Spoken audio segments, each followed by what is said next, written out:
Ayan, nasunog. Ayan, nasunog. So, na-repair natin yan. Ayan, nasunog. Re-repair natin yan. Ayan na yung mga indicator. Ayan, yan lang yan. Indicator lang. Tapos ayan. Kasi nabasa ng tubig. Yan lang. Ayan guys, nilinis ko lang kanyang board. So, wala na yung carbon na nasunog. Okay na naman yung mga LED niya. Ayan, try natin. Ayan guys, sasaksak na natin. So, ayan na. Ayan. Sasaksak na natin.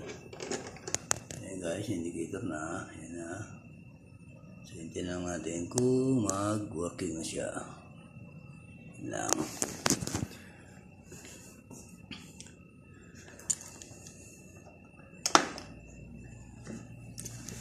Yan, ilaw na rin yung kanyang cooling.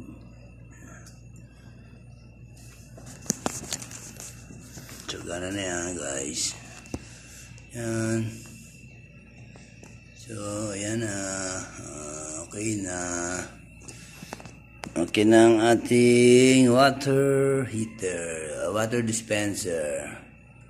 Ito ang ating water dispenser. So, okay na.